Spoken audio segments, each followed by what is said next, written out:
বাংলাদেশ ভারত টানাপোড়েনের মধ্যেই চাঁপাইনবাবগঞ্জ সীমান্তে বাংলাদেশি ও ভারতীয়দের মধ্যে সংঘর্ষের ঘটনা ঘটেছে। শনিবার চাঁপাইনবাবগঞ্জের কিরণগঞ্জ সীমান্তে ভারতীয় ও বাংলাদেশিদের মধ্যে এই সংঘর্ষের ঘটনা ঘটে। বেলা 11টার দিকে এই ঘটনা ঘটে বলে জানাচ্ছে স্থানীয়রা। এ সময় সীমান্তের উভয় পাশে অতিরিক্ত বিজিবি, বিএসএফ মোতায়েন করা হয়। ভারতীয়রা বাংলাদেশে অনুপ্রবেশ করে বেশ কিছু গাছ কেটে ফেলে। এ সময় বাংলাদেশি নাগরিকরা প্রতিরোধ গড়ে তোলে। স্থানীয়রা জানান, ভারতীয়রা সীমান্তের কাঁটাতারের বেড়ার পাশে গাছ কাটতে গেলে বাংলাদেশিদের সঙ্গে বাকবিতণ্ডা হয়। এক পর্যায়ে দুই পক্ষের মধ্যে বাধে সংঘর্ষ। পরে এতে বিজিবি ও বিএসএফকেও হস্তক্ষেপ করতে দেখা যায়। সামাজিক যোগাযোগ মাধ্যমে ছড়িয়ে পড়া ছবিতে সীমান্তে তুমুল উত্তেজনার চিত্র দেখা গেছে। কয়েকদিন ধরেই বাংলাদেশ ভারত সীমান্তে ভারতীয় সীমান্তরক্ষী বাহিনীর অবৈধভাবে বেড়া নির্মাণের ঘটনায় উত্তেজনা চলছে। শিবগঞ্জ সীমান্তে গেল সপ্তাহে এই নিয়ে ব্যাপক উত্তেজনা দেখা দেয়। এ সময় সীমান্তে মুখোমুখি অবস্থানে চলে আসে দুই দেশের সীমান্তরক্ষী বাহিনী। পরে বিজিবি ও বিএসএফ এর সাথে সীমান্তে অবস্থান নেন দুই দেশের স্থানীয়রাও।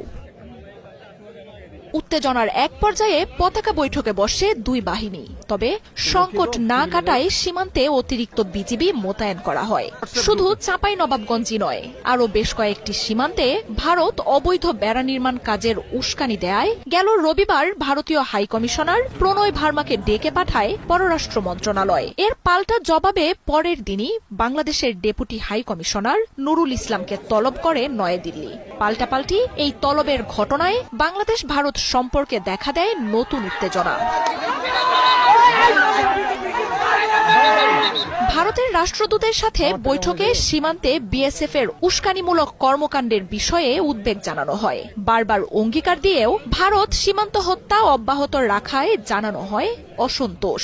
সীমান্তে উত্তেজনা বাড়ে এমন কোনো উস্কানি না দিতে দিল্লিকে পরামর্শ দেয়া হয়। পররাষ্ট্র মন্ত্রণালয় থেকে বের হয়ে ভারতীয় হাইকমিশনার জানান, সীমান্ত নিরাপত্তা ও বেড়া নিয়ে দুই দেশের ভালো বোঝাপড়া রয়েছে। এছাড়াও সীমান্তে অপরাধ, মানব পাচার এবং চোরাচালান বন্ধে ভারতের পক্ষ থেকে বেড়া নির্মাণ কাজ হাতে নিয়েছে বলে তুলে ধরেন প্রণয় ভার্মা।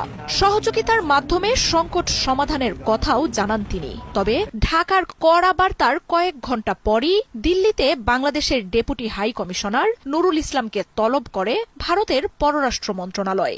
সোমবার দুপুরে দিল্লি প্রশাসনের সাথে বৈঠক করেন তিনি। বাংলাদেশের সাথে ভারতের রয়েছে 4096 কিলো